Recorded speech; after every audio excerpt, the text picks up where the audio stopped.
Saudações, Dux e duquesas tricolores. Aqui quem fala é Duque Tricolor para mais uma análise desse pós-jogo entre Fluminense e The Strongest. Espero que vocês gostem. Sente no sofá ou na poltrona, deite na cama, me escute e entre no vídeo. Vamos falar mais sobre isso. Pós-jogo de Fluminense The Strongest, que foi realizado no dia 18 de abril de 2023, às 19 horas. O jogo foi no Maracanã. Os sites estavam dando 82% pro Fluminense, 3% pro empate, 15% pro The Strongest. A casa de apostas estava dando 1,15 pro Fluminense, 6,80 pro empate e 2,22 na vitória do The Strongest. A transmissão só foi na Paramount Plus e nos últimos 5 jogos que jogou contra eles, 4 vitórias, 1 derrota e 0 empate. O árbitro do jogo foi o Carlos Ortega e o VAR foi o Leonardo Mosqueira. E o Fluminense, confirmando, de Fernando Diniz, veio a campo com Fábio no gol, Samuel Xavier, Felipe Melo, Nino e Marcelo, Alexander, André, Paulo Henrique Ganso e Lima, que passou mal e não jogou, John Arias e Cano. Os desfalques então foi Jorge, Marrone, Martinelli, Alan e Keno por lesão. E também se tinha o Manuel. Só pra gente notar aqui, né?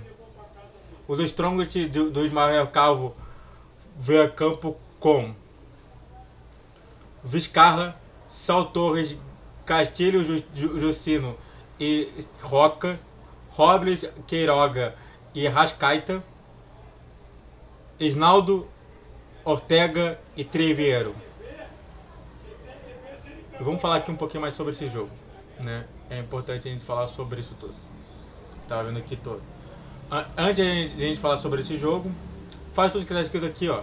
Se inscreve no canal, faça tudo pra você que é curte, comente, compartilhe. Redes sociais na descrição de vídeo, todos os dias 10, 12, 20 horas. Pix na tela e só bora. E bom, como todo time que vai jogar contra o Fernando Diniz, eles jogaram da mesma maneira. Maguinha. Sempre com a mesma atitude. Vamos nos defender 100%. Você sabe que é muito triste a gente ver isso. Quando a gente pensa no time da Libertadores, a gente pensa em dois times atacando. Nós pensamos também nos melhores jogadores da Sul-Americana. Eu nem sei quem realmente jogou ali no time dos caras. A gente pode falar sobre o centroavante, que na história não é centroavante nada, né? O Treviero. Que realmente a situação dele era simplesmente não ser centroavante, e sim justamente ser um cara para puxar contra-ataque. Sabe, uma coisa que a gente vê muito quando o time tá perdendo, tira aquele atacante, coloca aquele atacante mais rapidinho para tentar pegar no contra-ataque, fazer um gol e realmente empatar o jogo. Então, eles estavam fazendo isso desde o início. Diversas vezes o juiz Carlos Ortega nada dava de realmente punição por cera. Cara, me parece um mundo à parte, né? O que a gente tá vendo no mundo inteiro, na FIFA, com a UEFA Champions League, UEFA Europa League, Conference League, vemos justamente na CONCACAF, a gente vê em todos os lugares, todos. Até inclusive o Brasileirão e a Copa do Brasil. Menos os estaduais. Mas todos esses estão caminhando numa direção em que incentivar a cera significa mais tempo de jogo e mais punição em cima dos jogadores que estão fazendo cera. Somente na Libertadores não faz. Sabe? É uma coisa lamentável, é uma coisa muito triste que sinceramente não dá pra entender o que passa. O que significa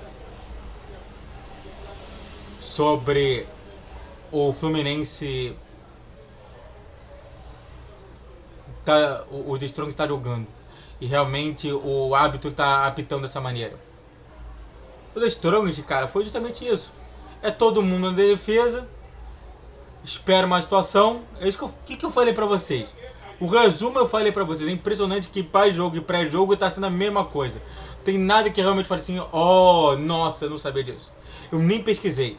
Eu pesquisei o time do Crystal Palace, eu vou ter que pesquisar o time do River Plate, mas eu nem pesquisei o time do The Strongest. Eu não pesquisei. Eu falei assim, eu não vou nem pesquisar. Eu falei isso no pré-jogo. Eu não vou nem pesquisar porque eu já sei qual que vai ser a demanda. É todo mundo jogando recuado e tentando somente jogar por uma bola. E foi justamente isso o tempo inteiro. Sabe? Parece que é sempre o time de Série A jogando contra o time de Série C ou B. Que a proposta toda é: ganharemos se ficarmos com 0-0. Pra você ver, teve muitas e muitas ceras. Mesmo depois do primeiro gol, mesmo depois do jogo recomeçar no segundo tempo, a gente teve sempre a mesma cera. Sabe, eu não sei quanto tempo de cera a gente perdeu ali. Uns 3, 4, 5 minutos. E o juiz deu 2 de acréscimo. No outro, 6, 7, o juiz deu 4 de acréscimo. Sabe? O jogo era cera, cera, cera. E no lado do Fluminense, uma coisa lamentável que aconteceu foi o seguinte. O Diniz ele falou sobre o projeto de colocar 2 caras nas pontas. E basicamente um dos caras seria o Keno e na outra ponta seria o John Arias. Sem o Keno e com a entrada do Lima, o Fluminense só tinha um lado. E o tempo inteiro jogava naquele lado. Entrou, saiu, não sei por que motivo, o Marcelo logo no início do jogo. Segundo informações que eu tenho aqui, o Marcelo não sentiu nada. Foi uma mera escolha do Diniz, que é estranho. Colocou o Kennedy, então, ou seja, recuou o Lima. E em vez do Kennedy fazer uma outra ponta, não, o Kennedy estava fazendo um segundo atacante. Sabe, o método do Diniz não tem segundo atacante, o John Kennedy. Então toda hora, já que a gente não tem um cara na ponta, na outra ponta para realmente desafogar e poder fazer o jogo rodar, era todo no lado do João Arias. Então toca no João Arias para ver o que ele faz o tempo inteiro. E numa situação milagrosa, com o escanteio batido curto, com o Ganso achando milagrosamente o Nino vai lá e testa para fazer o gol. 1-0 Fluminense. Sabe? E o jogo foi a mesma coisa. É a mesma coisa, é uma repetição. Era chato toda hora ficar vendo. Vamos tocar pro João Arias pra ver o que ele faz. E todo mundo lá olhando, todo mundo lá tentando fazer alguma coisa. Mas sempre a mesma coisa, não tinha toque, não tinha tentado ali. E teve 2 pelo menos chances que a gente teve realmente ali um recurso, só que infelizmente por realmente você querer fazer a coisa rápida e burra, em vez de fazer uma coisa rápida e inteligente, a gente deixou desperdiçar 2 lances muito bons de contra-ataque, que foi raridade para eles.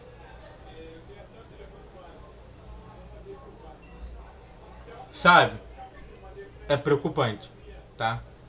A gente tem que vencer pelo menos o jogo contra o Crystal Palace e a gente tem que vencer também o jogo contra o Crystal Palace dentro de casa e o jogo também contra o River Plate em casa. Porque senão vai dar chabô. A gente pode sofrer um grande revés aí. Tá? Jogador em destaque, André. Realmente dominou todo o meio campo. Foi o cara que tentou bastante coisa. Jogador realmente reprovável, Felipe Melo. Não jogou bem. É isso que eu falo. Eu estaria intrigando o Felipe Melo, mas o Felipe Melo errou 3 vezes bizarramente e foi mais bizarro do que os erros do Ganso. Para os caras, realmente, se eles não tomaram mais gol é por conta desse cara, é do Vizcarra. E o juiz, péssimo, e parabéns à torcida de novo, que reclamou mesmo ganhando de 1 a 0. Se a gente quer justamente o time campeão, a gente tem sempre que pedir mais. Parabéns à torcida tricolor. Muito obrigado a todos que assistiram, eu fico por aqui. Se inscreva no canal, faça triplo C, que curte, comente, compartilhe. Redes sociais na descrição de vídeo, e todos os dias 10, 12 e 20 horas. Pix na tela aí, saudações tricolores.